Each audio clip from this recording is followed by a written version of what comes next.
నమస్కారం. ఈరోజు శ్రీమద్ భగవద్గీత 8వ అధ్యాయం అక్షర బ్రహ్మ యోగంలో నుండి 3వ శ్లోకం. శ్రీ భగవాన్ ఉవాచ అక్షరం బ్రహ్మ పరమం స్వభావోధ్యాత్మముచ్యతే భూతభావిద్భతో బిర్వః కర్మ సంవితః జ్ఞానః.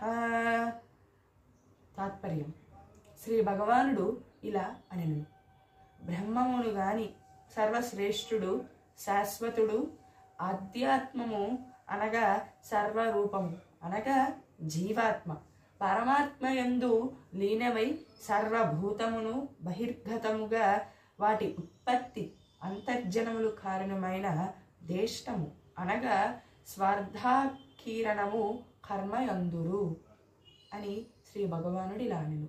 ఈ వీడియో కనుక మీకు నచ్చినట్లయితే లైక్ చేయండి, షేర్ చేయండి, సబ్స్క్రైబ్ చేసుకోండి.